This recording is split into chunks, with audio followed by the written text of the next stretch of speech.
je démarre si vous voulez bien. Je suis Cécile Mesguer, la directrice de l'EDADVAR. Je n'en ai pas pour longtemps, juste que quelques mots d'introduction. Alors déjà sur un plan technique, juste vous dire que ce webinaire est enregistré et qu'il sera mis en ligne à la fin de la semaine. Donc je vous donne cette indication si jamais vous souhaitez décocher vos caméras et ne pas être vu. Voilà, donc ça c'est une première information. On a prévu une demi-heure de présentation et une demi-heure pour les questions. Donc on finira plutôt vers 15h, 15h10. Vous pouvez d'ores et déjà, au fil du webinaire, poser des questions sur le chat et Élodie Lemoyle veillera à ce qu'effectivement il y ait bien des réponses qui soient apportées à vos questions. Je crois que j'ai tout dit, Élodie, si tu peux confirmer. Ok, ça marche, Oui, merci. Donc vous avez peut-être déjà suivi des webinaires de prise en main de l'outil MapSanté. En tous les cas, nous maintenant, ça fait 3 ans que l'ODADVAR a un partenariat de projet avec l'ARS. Et c'est donc dans le cadre de ce partenariat qu'on a mis en place cet outil qui vise donc à outiller les collectivités locales et aussi les acteurs locaux, en tout cas les membres et partenaires de l'agence, d'une connaissance sur les facteurs favorables et défavorables à la santé, pour lesquels on souhaite effectivement qu'ils soient de plus en plus pris en compte dans la fabrication des politiques de développement et d'aménagement des territoires, des politiques urbaines. Donc c'est un outil qui augmente chaque année. Alors peut-être qu'à un moment donné, on arrivera aussi aux limites de ce qu'on va pouvoir vous transmettre comme indicateur nouveau. Mais en tous les cas, là, cette année, et c'est l'objet de ce webinaire, de vous présenter la matière ancienne et puis les nouveautés. Une petite indication sur le fait que l'UFS, l'urbanisme favorable à la santé, c'est toujours une thématique nationale, régionale, qui a entre guillemets le vent en poupe.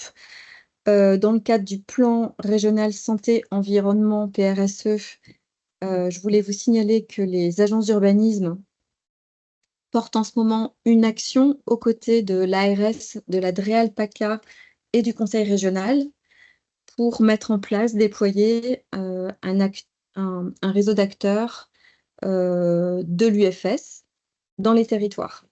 Donc il y a une enquête qui va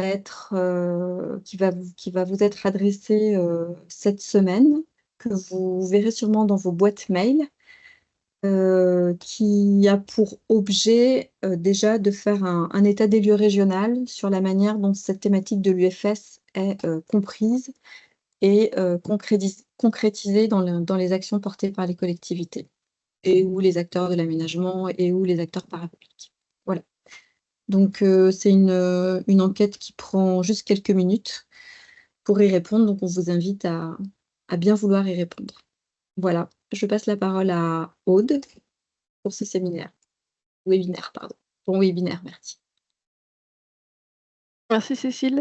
Bonjour à tous et à toutes. Donc, Aude Poté, je travaille sur la thématique environnementale à l'agence.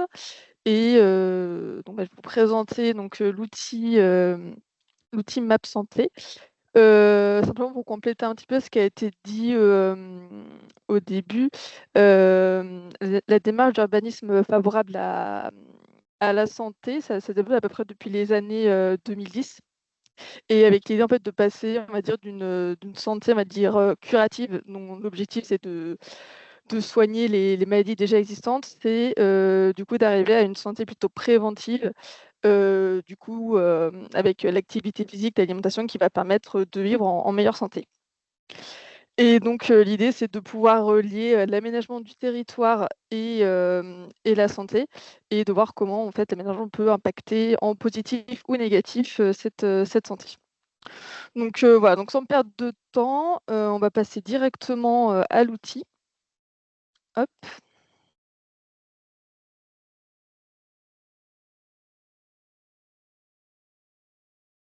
Simplement, on a changé de liste map, et du coup, si vous accédez actuellement à l'outil par le lien que vous avez actuellement, ça ne va plus, enfin si, ça va fonctionner, mais vous tomberez sur la mauvaise version. Donc, il faut bien repasser par le site de l'ODADVAR pour y accéder. Donc, je vous montre rapidement. Quand on est sur le site, on va sur Data ODADVAR, outil de cartographie dynamique et Map Santé qui est ici. Hop, en savoir plus. Moi, je tombe directement sur la page, mais il faudra rentrer vos identifiants comme vous avez l'habitude. Voilà, donc c'est un outil d'aide à la décision, notamment pour tout ce qui va être document de planification ou des choses un peu plus opérationnelles comme la mise en place d'équipements publics.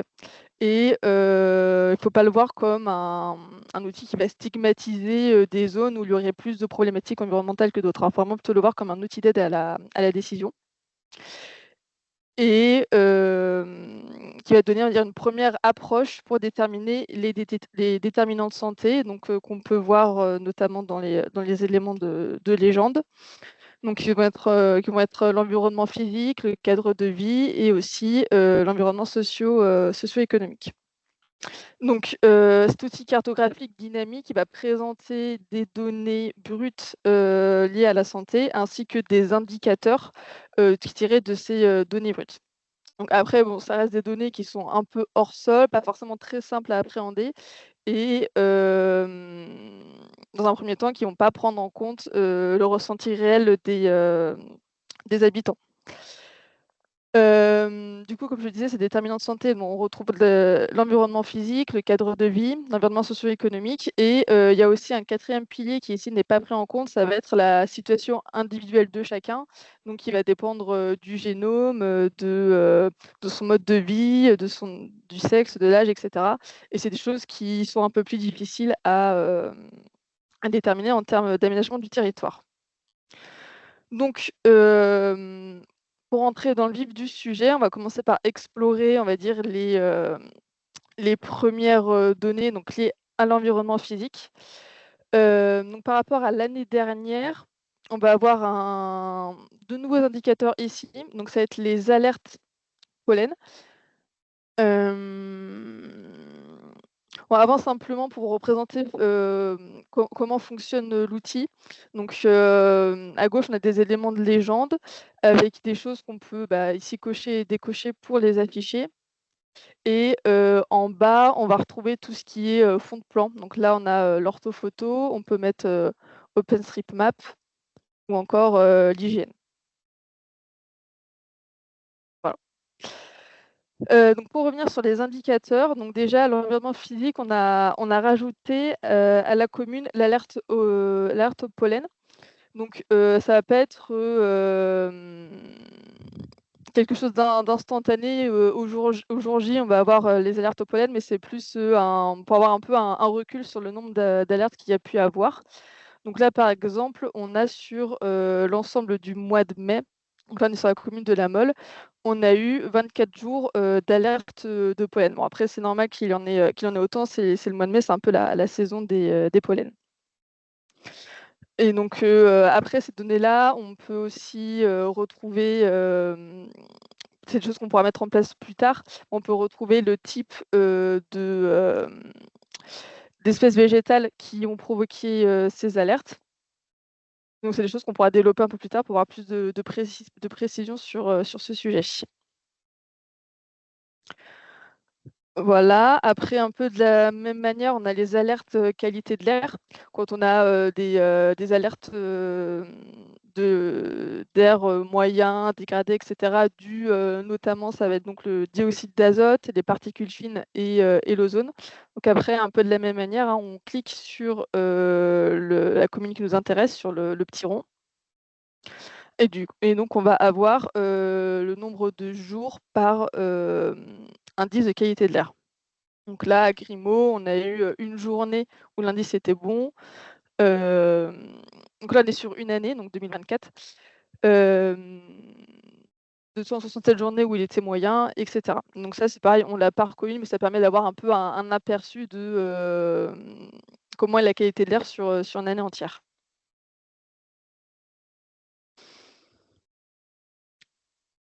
Donc enfin, on arrive après sur la carte de qualité de l'air. Donc ça, c'est ce qui s'appelle la carte stratégique air. Donc c'est une carte réalisée par Atmosud, une association agréée pour la qualité de l'air. Donc il en existe une par région et elle permet de surveiller la qualité de l'air sur le territoire national. Donc ces cartes-là, en fait, elles sont construites sur des critères communs à l'ensemble du territoire national. Et du coup, ça permet de pouvoir comparer, on va dire, les territoires entre eux. Donc les cartes qualité de l'air, donc elles prennent en compte les 3 polluants qui sont réglementés, à savoir donc le dioxyde d'azote, NO2, les PM10 et les PM2,5. Donc on retrouve en fait 7 catégories qui vont de A à G. Donc les A, c'est pour les moins polluants. Globalement, ça va correspondre à ce qu'on appelle les lignes directrices de l'OMS. C'est les concentrations de polluants à partir desquelles il n'y a quasiment aucun impact sur la santé. Et après, on va retrouver donc les valeurs limites.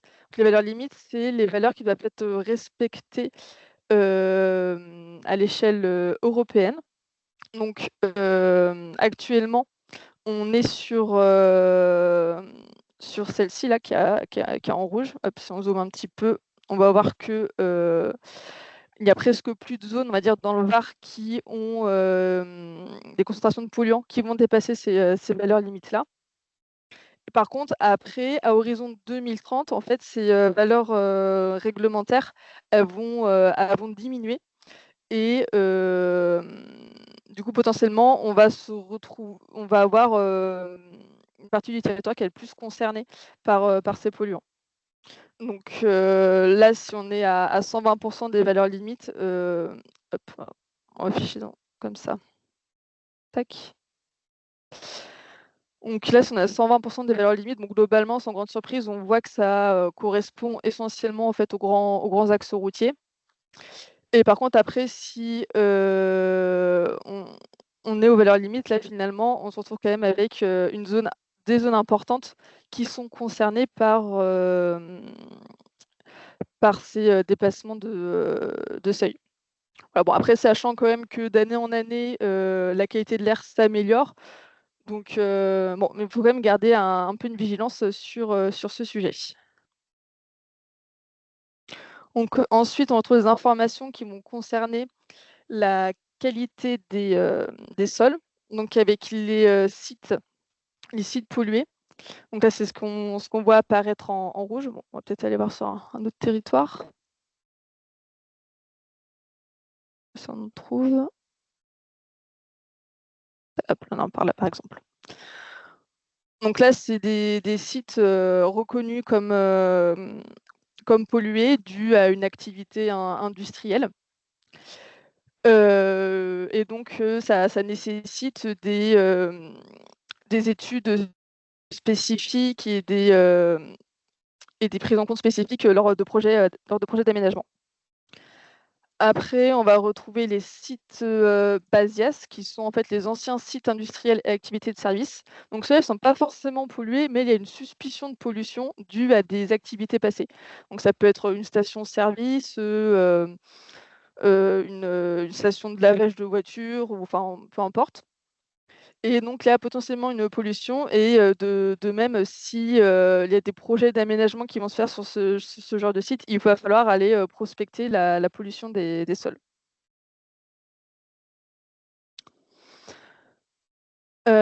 Ensuite, donc nous avons hop, je dézoome un petit peu. Donc là, c'est le potentiel radon. Donc c'est une estimation de hop, je vais mettre éléments de légende, du radon qui pourrait être présent sur les communes. Donc le radon, c'est un gaz radioactif qui vient essentiellement du type de roche qu'on peut retrouver. Donc là, c'est pour ça, en fait, globalement, en fait, c'est la Provence cristalline qui est concernée, où on va avoir principalement du schiste et du granit, qui sont donc des sols des roches qui peuvent émettre du radon. Après le radon, la manière la plus efficace, on va dire, de limiter l'exposition au radon, ça va être l'aération des bâtiments, ce qui est vraiment ce qui fonctionne le mieux. Ensuite, nous avons la qualité des masses d'eau superficielles et souterraines. Donc, là, il n'y a pas forcément d'impact direct sur la santé et c'est difficile de savoir en termes d'emprise géographique quel impact ça peut avoir sur une population. Mais après, c'est toujours une information intéressante à avoir. Donc, pour les masses d'eau souterraines, on va retrouver l'état chimique et l'état quantitatif. Donc, l'état quantitatif qui dépend évidemment du remplissage d'une nappe et l'état chimique, c'est-à-dire les composés chimiques qu'on peut retrouver dans ces eaux-là. Ensuite, nous avons les qualités des masses d'eau superficielles. Et donc là, on a donc l'état écologique et l'état chimique.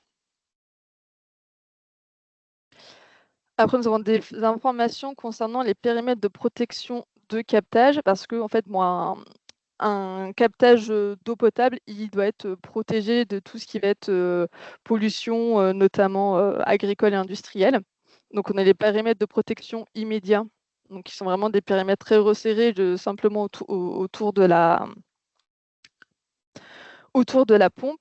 Et après, on a les périmètres de protection rapprochés et éloignés qui vont imposer certaines réglementations en termes d'intrants agricoles et de rejet industriel.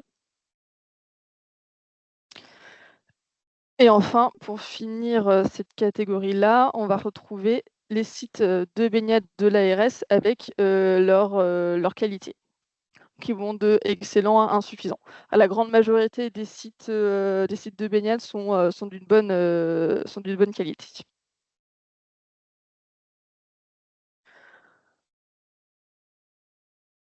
Alors ensuite, nous avons le cadre de vie. Donc là, ici, on va retrouver tout ce qui va être champ électromagnétique. Hop. Donc les champs électromagnétiques qui sont dus du coup aux lignes de haute tension. Bon, il n'y a pas forcément d'études spécifiques qui vont démontrer leur impact sur la santé, mais tout de même, l'Agence nationale de santé recommande, donc là c'est le tampon qu'on va voir ici là, donc recommande une zone de 100 mètres de part et d'autre pour ne pas implanter d'établissements qui peuvent recevoir des personnes sensibles, type EHPAD, hôpitaux, écoles, etc. Donc, on a ces informations-là pour les lignes électriques aériennes et les lignes souterraines. Hop, est-ce qu'on en a par ici? Hop, par exemple, par là.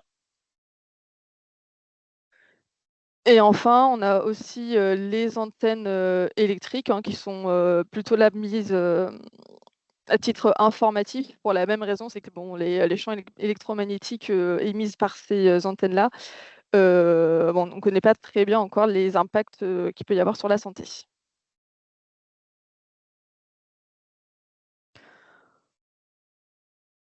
Ensuite, concernant l'environnement sonore, on va retrouver les plans d'exposition au bruit. Hop, on va aller sur l'aéroport de hier. Donc voilà, là, ce sont les zones avec des protections qui doivent être mises en place pour limiter l'exposition au bruit due aux aéroports. Donc là, on voit l'aéroport de hier qui est ici. Hop.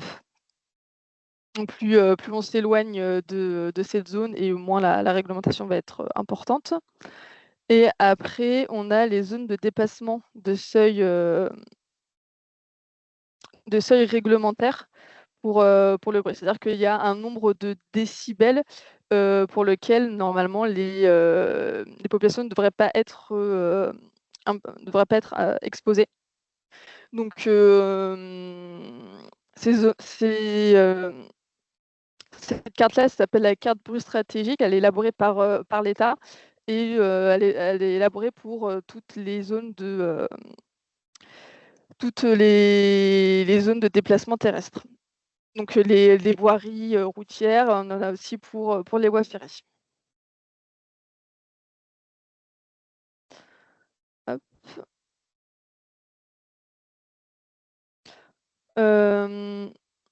Ensuite, on va retrouver donc les températures urbaines. Donc, hop, on va mettre déjà cette partie-là. Donc ça, ce sont des données satellites qui sont traitées donc, par l'ODAT, qui présentent des températures de surface. Donc c'est les températures des toitures, parkings, végétaux, vraiment que les surfaces. Et on a calculé donc la moyenne sur l'ensemble du tissu urbain à l'échelle du Var. Et à partir de cette moyenne, on va hop, déterminer si on est inférieur ou supérieur à cette moyenne. Donc bon, globalement, plus on va dans le vert, plus on va être inférieur à cette moyenne, et plus on est dans le rouge, et plus on va être supérieur à cette moyenne. Hop. Et donc, à partir de là, on détermine aussi les zones de chaleur. Hop, on va zoomer un petit peu.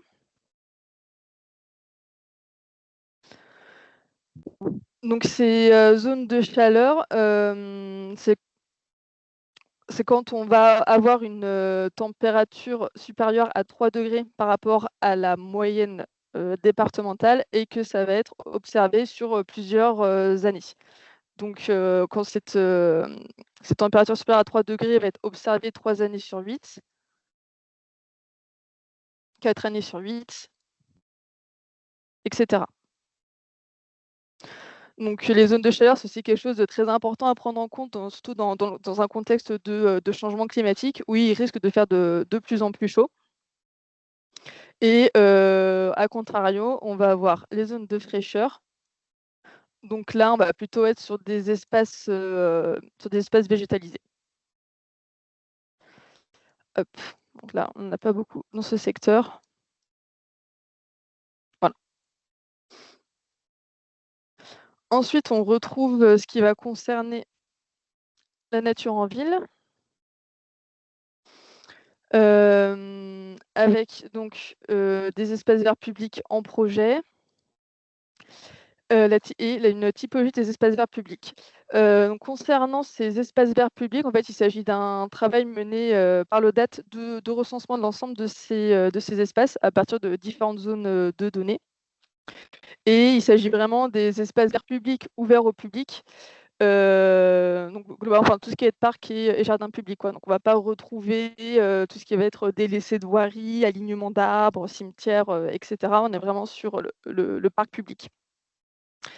Donc ces espaces verts publics, leur emprise qui a été dessinée, ce qui en fait permet d'avoir un nombre de mètres carrés par habitant. Et à partir de ces espaces verts publics, on a aussi déterminé donc les entrées, ce qui permet d'avoir une accessibilité des espaces verts publics en moins de 10 minutes à pied. Donc là, c'est le liseré vert qu'on voit ici. Et donc cette accessibilité en moins de 10 minutes à pied, ça fait environ un isochrone de 800 mètres. On verra plus tard, en fait, à partir de cette donnée, ça permet de croiser avec, par exemple, les crèches ou les écoles pour voir lesquelles ont accès à un espace vert ou non.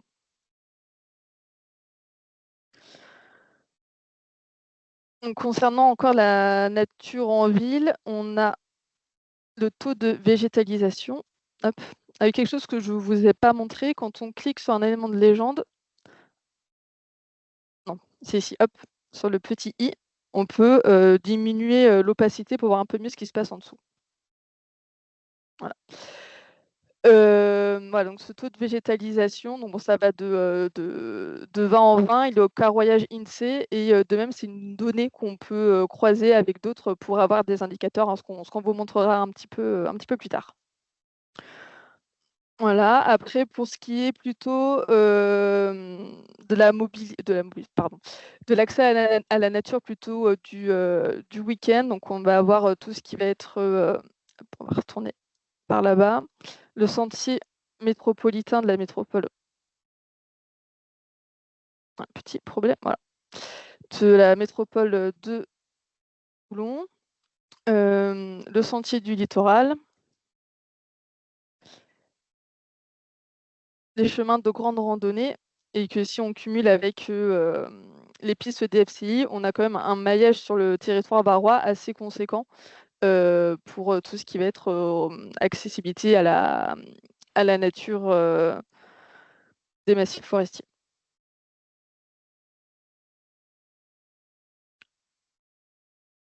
Et enfin, on va avoir tout ce qui est réseau cyclable sur le territoire, avec les stationnements vélo.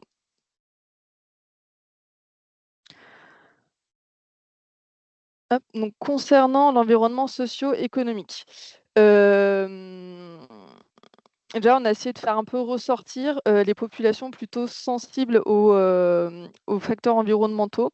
Donc on retrouve la répartition des jeunes de moins de 5 ans. Hop. Que là, bon, mais plus c'est foncé et plus on va retrouver un nombre important de jeunes enfants. Donc là, c'est vraiment des populations qui vont être très sensibles à la pollution atmosphérique, au manque d'accès à des espaces verts, etc. On a aussi la répartition des seniors, donc de 65 ans et plus, et ceux de 79 ans. Hop, je vous mets la légende à chaque fois. Après, c'est pareil, hein, si, pour avoir un peu plus de visibilité de ce qui se passe, il y a la possibilité de cocher et décocher des éléments de légende assez facilement. Hop. Et après, on a aussi donc, le nombre de ménages d'une personne. Là aussi, notamment, c'est des ménages d'une personne, de personnes âgées. C'est des populations qui vont être encore plus sensibles parce que, à cause notamment de l'isolement social. Donc après, dans ton groupe-là, on va retrouver tout ce qui va être offre de soins. Donc l'offre de proximité, donc là, on va être plutôt sur les médecins traitants. On va avoir tout ce qui est paramédical. Hop, spécialistes. Et les maisons de santé. Donc les maisons de santé, on va plutôt en retrouver dans des milieux ruraux. Là, en fait, où il y a souvent un manque de spécialistes et de médecins. Hop, je vous ai pas mis. Avec limite communale, ce sera peut-être un peu plus clair. Voilà.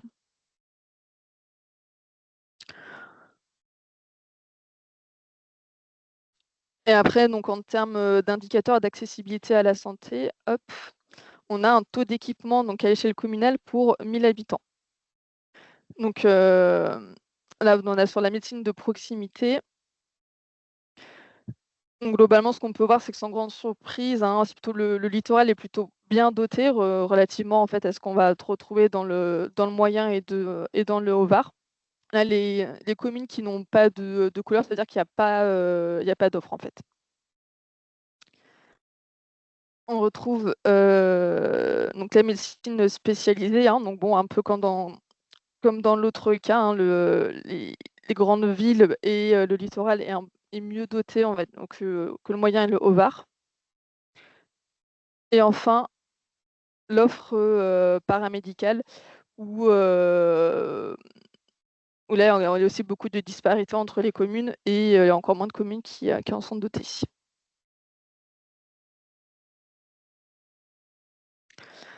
Ensuite, donc concernant le logement, donc on va avoir ce qui concerne la précarité énergétique. En fait, la précarité énergétique, ça va être estimé en fonction du niveau de revenu et de la part du revenu qui va être nécessaire pour chauffer son logement et se déplacer. Donc on a la précarité des ménages. Donc là, c'est simplement une taille de cercle qui varie en fonction du nombre de ménages impactés par la précarité liée à la mobilité.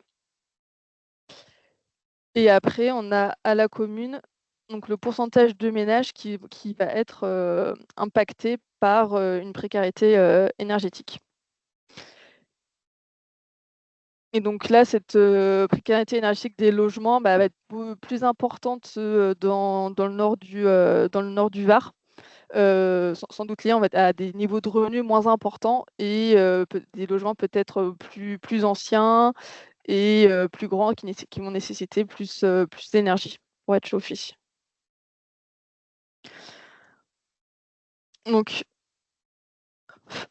parmi des logements énergivores, essentiellement, on va retrouver donc les logements anciens. Donc voilà, là, on est encore aussi au Cap-Royage avec la part de logements anciens qu'on peut retrouver. Et on retrouve aussi les logements sociaux.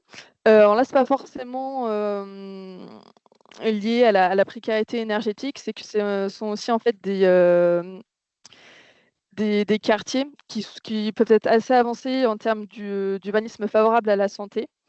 Car en fait, il existe déjà des politiques type quartier prioritaire de la ville, en lien avec des bailleurs sociaux et des instances qui existent déjà. Et donc en fait, il y a déjà une base qui permet de travailler sur les évaluations d'impact sur la santé. Et ouais, c'est peut-être un point de départ qui peut être utile pour commencer à travailler sur des sujets d'urbanisme favorable à la santé. Hop, donc pour passer aux indicateurs qu'on a commencé à développer, hop, on va aller sur d'autres communes. Donc, déjà, on peut retrouver une liste des établissements publics recevant des personnes sensibles. Donc, bon, les hôpitaux, cliniques, EHPAD, etc. Et donc, à partir de là, on peut faire un croisement, par exemple, ce qu'on a fait là avec la qualité de l'air. Donc, là, on va retrouver les équipements sportifs qui sont en proximité d'une zone de pollution de l'air. Donc, par ici, il n'y en a pas. Après, dans le Var, il n'y en a pas beaucoup, mais on peut retrouver quelques. Par exemple, sur la métropole, on va retrouver quelques équipements sportifs impactés par une pollution de l'air. Et après, là, comme je le disais tout à l'heure aussi, on peut croiser donc l'accessibilité aux espaces verts publics avec les crèches. Donc voilà, tout ce qui apparaissent en vert, ça veut dire qu'elles ont accès assez facilement à un espace vert public et les écoles. Hop.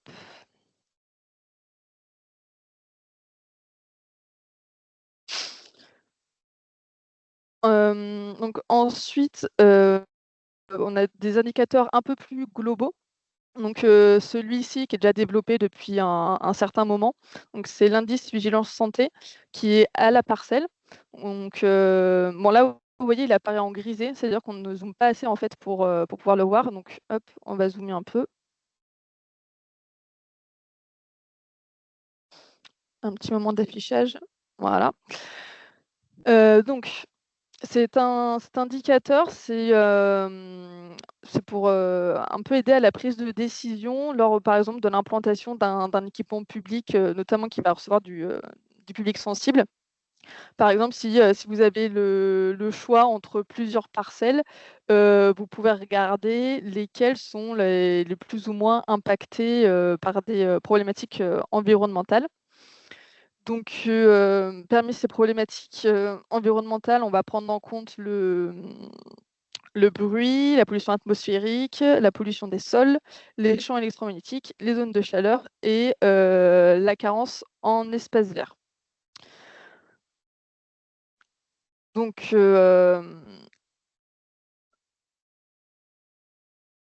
petit temps de chargement, voilà. Par exemple, si on souhaite savoir quelles sont les contraintes sur une parcelle donnée, hop, il suffit de cliquer dessus. On a une petite fenêtre pop-up qui apparaît et du coup avec le détail des contraintes. Donc là, par exemple, on a la présence d'une voie bruyante. Bon, effectivement, ça longe l'autoroute. On a la présence d'une ligne à haute tension, la présence d'une zone de chaleur, Et donc, ça va donner un indice final sur 3. Bon, après, si on prend là une blanche, hein, sans grande surprise, ici, il n'y a pas d'alerte particulière. Hop, et enfin, pour finir, je vais vous présenter du coup le nouvel indicateur qu'on a développé, donc qui s'appelle indice de sensibilité spatiale.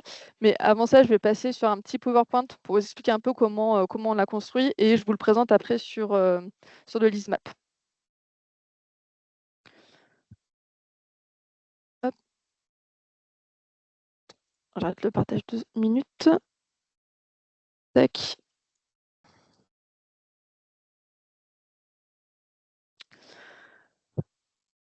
Donc, ce nouvel indicateur, ça va être un croisement en fait de plusieurs données socio-économiques et environnementales, un peu comme celui que je vous ai montré à la parcelle, mais l'idée, il va pas être pour essayer de trouver un emplacement plutôt favorable pour des équipements publics, mais c'est plus pour cibler des secteurs avec une forte sensibilité.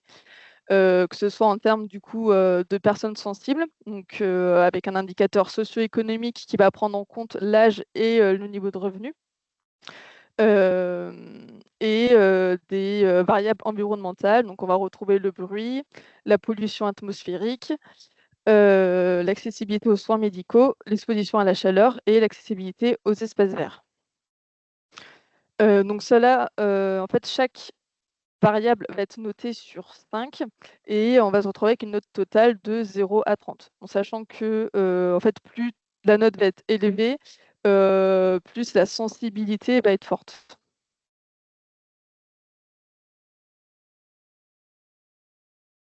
Hop, pardon. Donc pour l'indicateur socio-économique, l'idée, c'est de prendre en compte les personnes sensibles. Donc on retrouve les enfants de moins de 5 ans, les personnes âgées de plus de 80 ans et les ménages vivant sous le seuil de pauvreté. Donc pour chaque profil, on a déterminé des quintiles, c'est-à-dire que,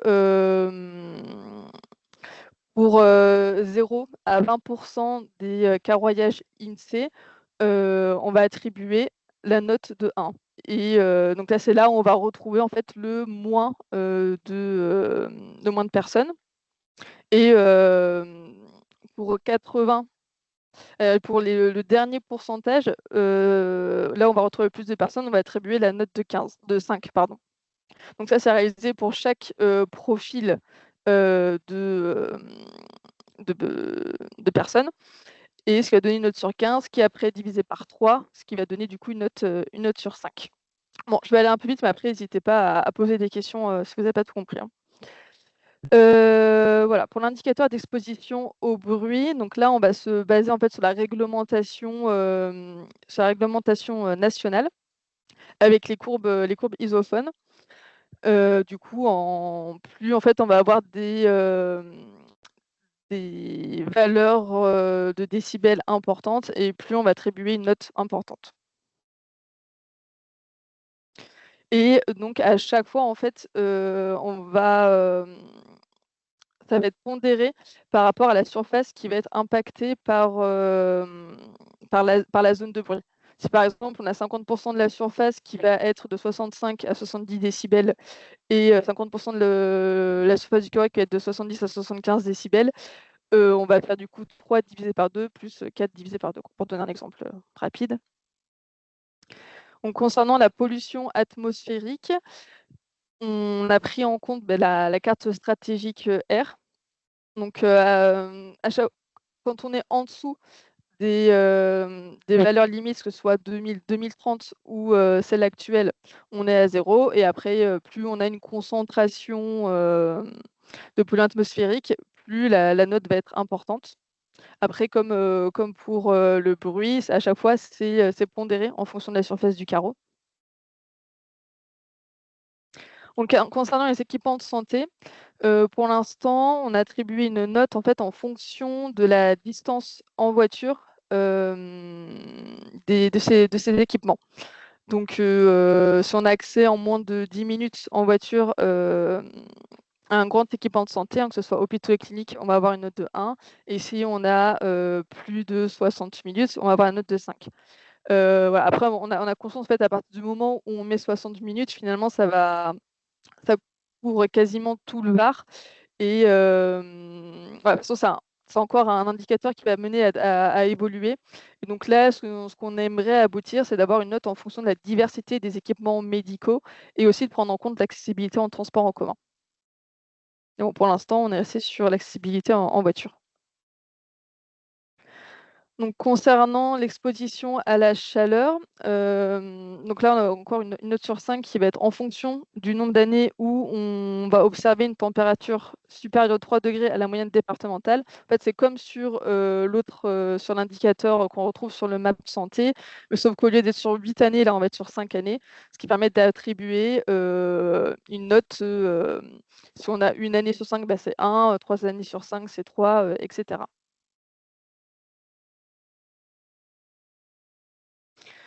Et pour finir, donc l'indicateur d'accessibilité à la nature en ville. Donc là, en fait, il s'agit d'un croisement entre le taux de végétalisation au carreau et l'accessibilité à un espace vert en moins de 10 minutes à pied. Donc, soit il n'est pas du tout accessible et donc là, on a la note de 5 quand le taux de végétalisation est en dessous de 20 soit il est accessible, mais on a accès à moins de 10 mètres carrés d'espace vert. Et soit il est accessible et on a accès à plus de 10 mètres carrés d'espace vert en moins de 10 minutes à pied. Et donc avec ce croisement-là, ça permet d'avoir une note de 0 à 5. Et donc pour finir, on arrive à ce type de visualisation. Voilà, donc là, bon, j'ai mis un exemple comme ça, mais après on ira voir sur le map santé. Donc là, par exemple, accessibilité à la nature en ville, on est à 5, ça veut dire que l'accès est plutôt mauvais. Exposition à la surchauffe urbaine 5, on sait pareil, ça veut dire qu'on a 5 années sur 5, on a observé une surchauffe par rapport à la moyenne départementale. Exposition aux zones de bruit, on est à 0, donc à ce niveau-là, il n'y a pas de souci, ça veut dire qu'il n'y a pas on ne dépasse pas les bruits. Par rapport à la pollution atmosphérique, on est à 1, donc bon, relativement ça va. Après, accessibilité aux principaux équipements de santé, 0, ça veut dire qu'on a un accès aux équipements de santé en moins de 10 minutes en voiture. Et après, présence de populations sensibles, bon, on a un peu de personnes sensibles dans ces zones-là. Donc voilà pour ça.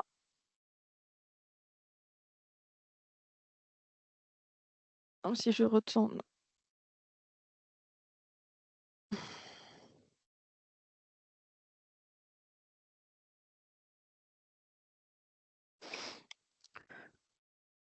Donc si je l'affiche ici.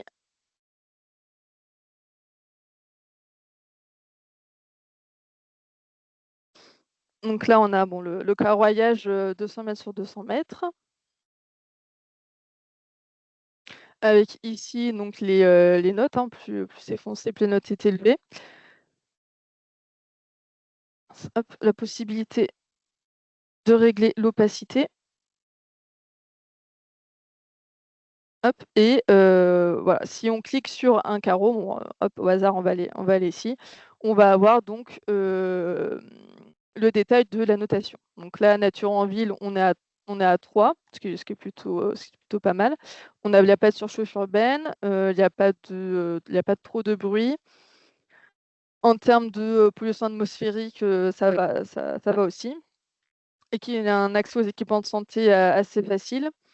Et présence de populations sensibles, donc 5, ça veut dire que là, on a quand même beaucoup de populations sensibles. Donc je rappelle, enfants de moins de 5 ans, personnes âgées de plus de 80 ans et des ménages vivant sous le seuil de pauvreté.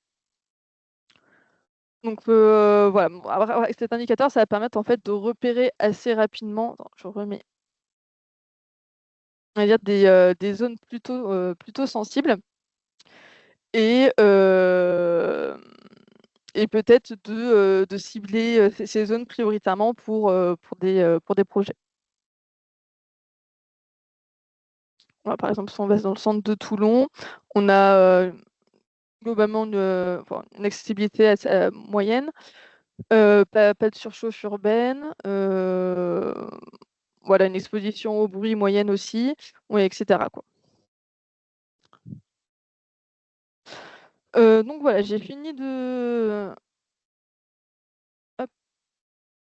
présenter l'outil. Donc si vous avez des questions, n'hésitez pas. Donc vous pouvez soit poser vos questions dans le chat ou lever la main pour intervenir.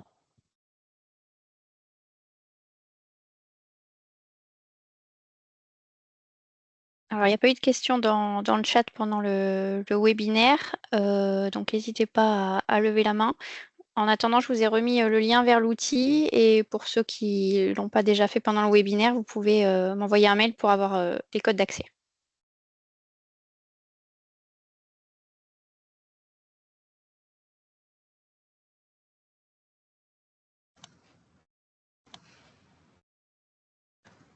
Ah.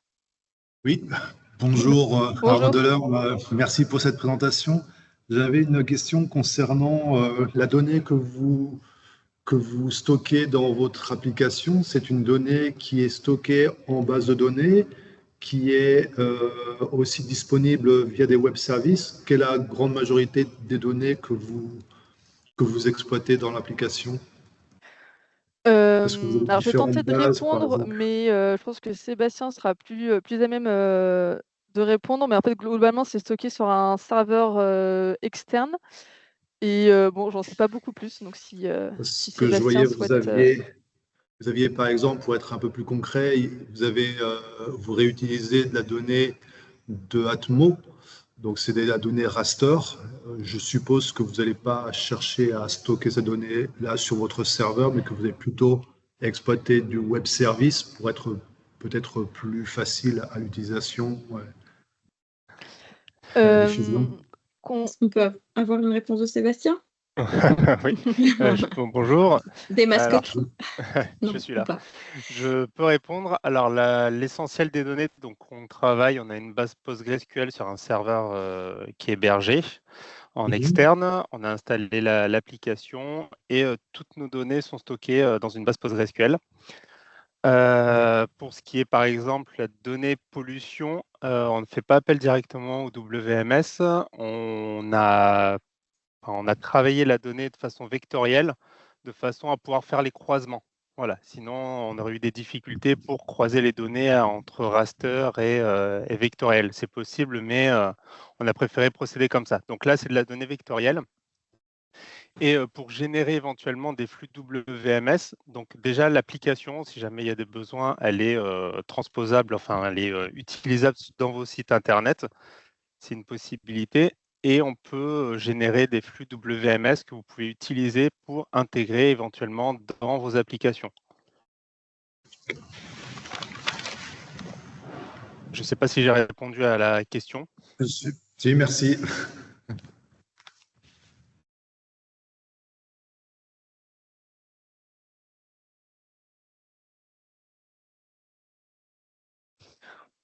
N'hésitez pas s'il y a des questions sur sources de données, des choses que vous avez mal compris.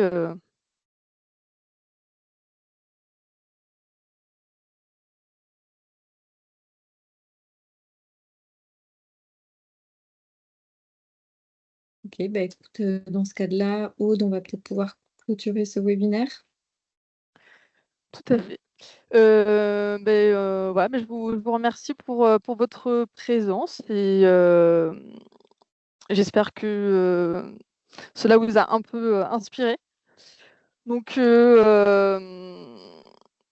peut se donner peut-être rendez-vous l'année prochaine pour un nouveau webinaire Map Santé et bon après-midi. Au revoir. Au revoir, merci. Au revoir. Bon après-midi.